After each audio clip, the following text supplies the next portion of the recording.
Defence और railway stocks में जो ये लास्ट लेग ऑफ रैली आ रही है, जैसे निकुंज कह रहे थे, वो कॉशन का एक साइन है, क्योंकि चल चुके हैं, काफ़ी ज़्यादा खिंच गए हैं, इनके ऑर्डर बुक्स थोड़ा लंपी होते हैं, एक एक सबमरीन को 10-10 साल लगते हैं पूरा बनने में, तो अर्निंग्स में आने में समय लगेगा। लेकिन बाजार अभी बहुत एक्साइटेड है पूरे डिफेंस स्टॉक का और इवन रेलवेज का। आपकी क्या राय है? कोई पर्टिकुलर नाम आपको जो पसंद है, जो आप पुल बैक्स में लेने पर रेकमेंड करेंगे?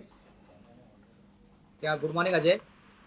देखिए, मुझे लग रहा है कि आपने सही कहा कि डिफेंस और रेलवे इंफ्रा थीम के जो स्टॉक्स हैं वो डेफिनेटली लॉन्गर टर्म में तो अच्छे लग रहे हैं, लेकिन शॉर्ट टर्म में वैल्यूएशंस थोड़े से स्ट्रेच जरूर लग रहे हैं।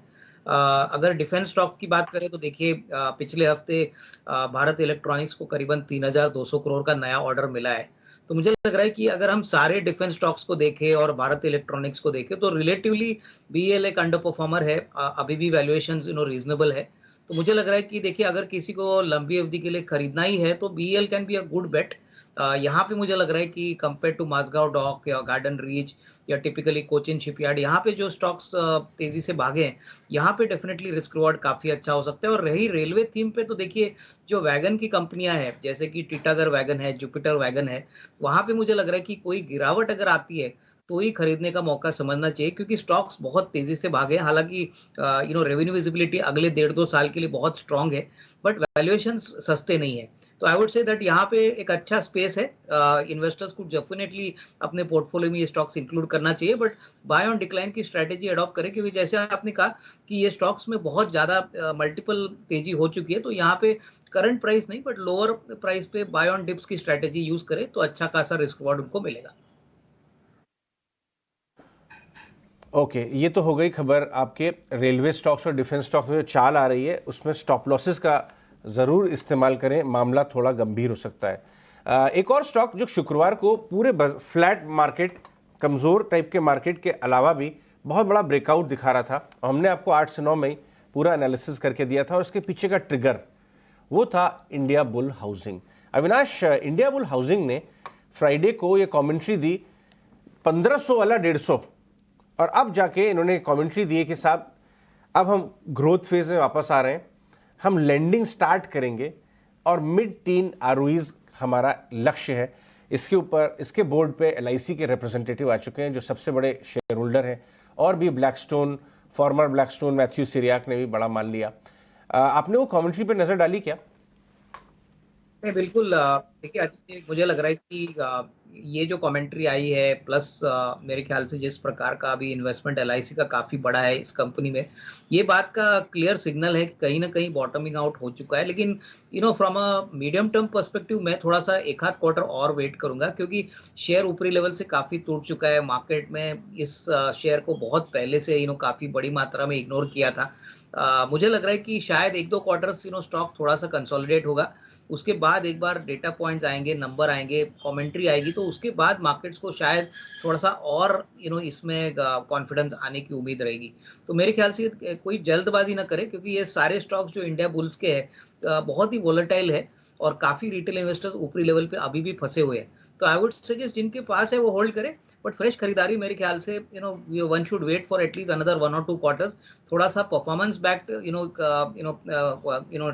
डेवलपमेंट होगा तो मेरे ख्याल से ज्यादा अच्छा होगा, क्योंकि कंफर्मेशन मिलेगा, क्योंकि बहुत समय के अंडर परफॉर्मेंस के बाद ये शेयर वापस थोड़ा चला है। वैसे तो मैं यूजुअली चार्टिस्ट से पूछता हूँ ओपनिंग ट्रेड, लेकिन कोई ऐसा स्टॉक है आज जो आपके रेडार पे है? इनफैक्ट अजय, मुझे लग रहा है कि लार्सन एंड टूब्रो पे फोकस करना चाहिए, क्योंकि सितंबर 12 को बायबैक का रिकॉर्ड डेट अनाउंस हो चुका है। मुझे लग रहा है कि सेकंड क्वार्टर भी कंपनी के लिए बहुत मजबूत रहेगा, और in the very near term मुझे लग रहा है कि बायबैक का ट्रिगर तो प्ले आउट होगा, क्योंकि बायबैक का प्राइस करीबन 3,000 रुपया है। 10,000 करोड़ का बायबैक है, तो यहाँ पे फोकस करिए। हो सकता है कि ये लार्ज कैप में आज आपको एक अच्छा उछाल देखने को मिले, लेकिन अगले 3 से 6 महीने के लिए मुझे लग रहा है कि आपको एक अच्छा बढ़त यहाँ पे मिलने की पॉसिबिलिटी रहेगी। तो काफी अच्छा क्वालिटी स्टॉक है, अच्छे वैल्यूएशंस पे मिल रहा है, तो एल&टी डेफिनेटली आपके पोर्टफोलियो में होना चाहिए। और इस लेवल से तो आपको कम से कम 2850, 1900, 2900 का एक टारगेट प्राइस कंफर्टेबली मिलेगा, अगर आपका नजरिया कम से कम अगले 6-8 महीना है। इंपॉर्टेंट पिरामल एंटरप्राइज हमने फ्राइडे से ही बताया कि ये आज इन्वेस्टर डे है, हाँ। कमेंट्री इनके लोन बुक की बदलाव की आएगी, बाजार को पसंद आएगी। लेकिन एक और एनबीएफसी पे फोकस डालना जरूरी है, वो है इंडोस्टार कैपिटल। इंडोस्टार आज सर्किट पर लगा हुआ है। अविनाश, इंडोस्टार की आज खबर ये आई है कि उन्होंने बताया था कि हम रिटेल की तरफ जा रहे हैं। कुछ कुछ पिरामल एंटरप्राइज ऐसी सिमिलर स्टोरी है, जितना ज़्यादा वो रिटेल की तरफ जा रहे हैं, आज उन्होंने और कुछ अपने होलसेल लोन कुछ एआरसी को बेच दिए। तो बाजार को मैसेजिंग ये जा रही है कि ये कंपनी वही कर रही है जो करने की कोशिश कर रही है, जो उन्होंने गाइड किया था। इंडोस्टार में बड़े दिग्गज इन्वेस्टर आए, खेमानी साहब और भी बहुत कुछ पिछले कुछ दिनों में। 180 के भाव पे प्राइस टू बुक देखें कि इसकी ना देखें, या इन्होंने जो गाइड किया वो देखें।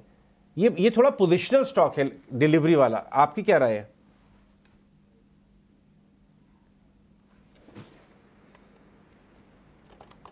अविनाश? इनफैक्ट अजय, देखिए इंडोस्टार कैपिटल में आपको पता होगा कि काफी बड़े एचएनआईज ऑलरेडी एंटर कर चुके हैं, और ये जो होलसेल बुक उन्होंने ट्रांसफर किया है, रिटेल पे फोकस है, इसका मतलब साफ है कि मार्जिन्स में डेफिनेटली एक पॉजिटिव अप ट्रेंड आपको देखने को मिलेगा। ऑलरेडी स्टॉक थोड़ा चल चुका है, लेकिन मुझे लग रहा है कि नंबर्स को रिफ्लेक्ट होने में अभी थोड़ा टाइम लगेगा। अगले 1-2 क्वार्टर्स में आपको इसका इंप्रूवमेंट भी देखने को मिलेगा, और जो सबसे बड़ी दिक्कत होलसेल बुक की थी वो अभी निकल गई है। तो आई वुड सजेस्ट कि अगर किसी को लंबा पोजिशनल व्यू लेना है तो with in the NBFC space काफी अच्छा इंटरेस्टिंग बेट हो सकता है अगले 12 से 15 महीने के लिए। तो डेफिनेटली इसमें एक निवेश का मौका बन सकता है। आई थिंक थोड़ा सा स्लोली एक्यूमुलेट करना चाहिए, बट जिस प्रकार के निवेशक अभी आए हैं, यहाँ पे भी परम कैपिटल है, विकास खेमानी जी की कंपनी, कार्नाइल इन्वेस्टमेंट ने भी पैसा लगा है।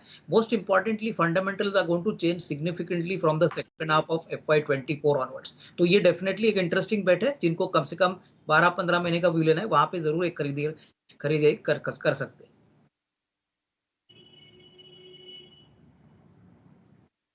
डिस्कस करते हैं, और वो भी शिवांगी के साथ। लगभग 2.5% अच्छा एक ओपन लॉन्ग बिल्टअप यहाँ दिखाई दे रहा है। क्या आपको ट्रेडिंग गेन्स यहाँ दिख रहे हैं ओएनजीसी में, शिवांगी? जी, ओएनजीसी ने अपने लेवल्स को होल्ड किया है, सपोर्ट जोन्स को 175 के आसपास इसने काफी एक अच्छा बेस बनाया है, और फिर अब अच्छी तैयारी कर रहा है यहाँ पे अप्रूव के लिए।